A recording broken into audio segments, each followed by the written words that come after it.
Business Today is brought to you by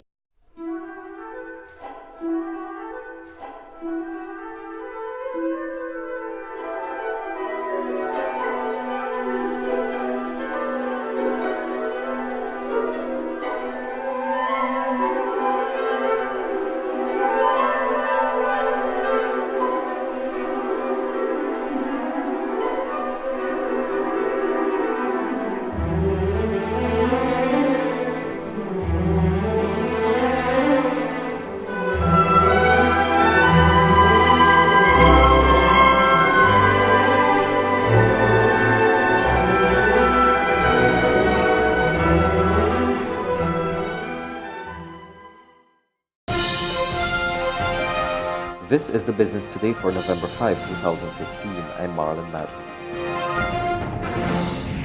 A day after the court issued a temporary injunction to stop the sale of Banks Holdings Limited, BHL shares, company officials maintain they have always acted in the best interest of shareholders.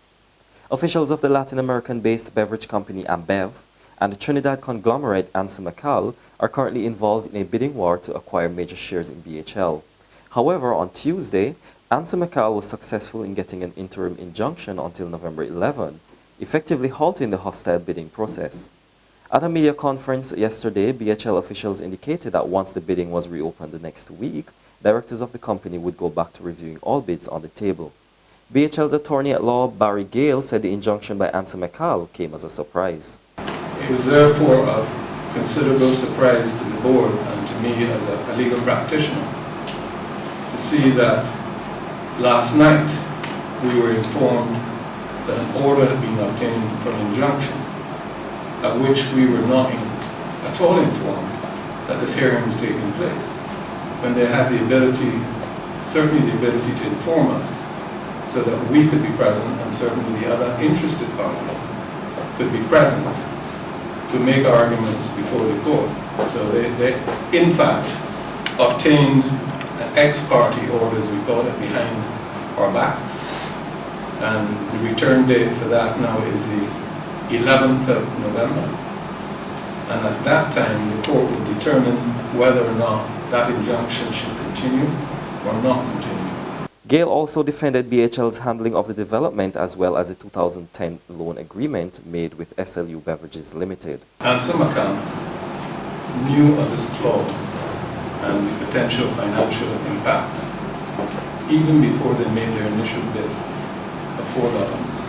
And they certainly knew about it when they made their revised bid yesterday at $6, because by then they had already carried out their due diligence, which would have included examination of that agreement. But they knew about it even before they made their original bid. So it's not something they didn't know about and suddenly, oh, here's something awkward and difficult for us. So the bids that they have made presumably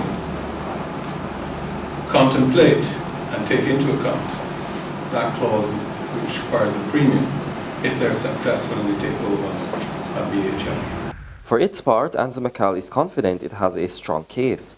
The company's president and CEO for Barbados, Nicholas Muté, insisted the injunction would benefit and not hurt shareholders as suggested by BHL.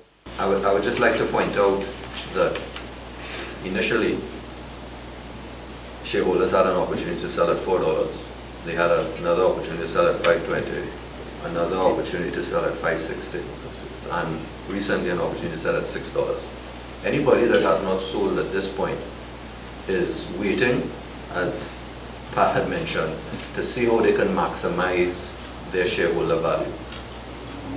That's the process we're in now. We are seeking to ensure that shareholder value can be maximized. That, at the end of the day, that is what we're doing, right?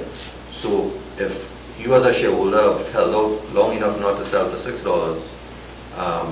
I would suggest that you hold on a little longer. Let us go through that legal process so that the bidding process can resume unencumbered, and everybody that is competing will be competing on a level playing field. A brighter and safer Bridgetown. That is what officials are promising shoppers and workers in the capital.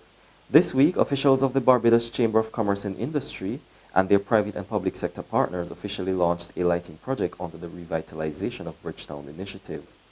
Officials are hoping the project will help to make the city a safer place to shop and visit, especially at night, and boost commercial activity for the more than 1,400 businesses operating there.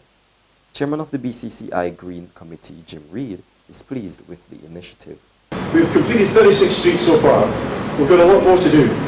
And as Niall rightly talked about, we can bring the capital of Barbados, Bridgetown, back to life, create economic opportunities, massive social benefits, and we can reduce our carbon footprint. Hopefully we can help businesses here make some money and create a more vibrant community. But the other big factor is the safety concerns here. And again, the police have reported to me tonight that they're seeing people bringing out chairs and staying in the streets at night. Isn't that amazing? Meanwhile, Member of Parliament for the area, Colonel Jeffrey Bostick, expressed strong support for the initiative he said was long overdue. This is really a significant moment, and I believe strongly that somewhere in the not too distant future, that the launch of this initiative will be a watershed in the life of Bridgetown. It would be one of the defining moments of the revitalization of Bridgetown. Bridgetown, as most of us know, is fastly becoming a dead or dying city. That is true. If you look at Bridgetown at night, before the launch of this project, it really resembled a graveyard. Very, very dark, and not many people. This, ladies and gentlemen, will change all of that, and perhaps change that forever. Now for today's financial tip. Start your holiday shopping early when some stores are offering deals. Waiting until last minute could mean that you end up paying more. That's been the business today. Join us again next Tuesday. Until then, you can get more business and news by logging on to www.barbadostoday.bb, subscribing to our e-paper and liking us on Facebook. I'm Marlon Madden.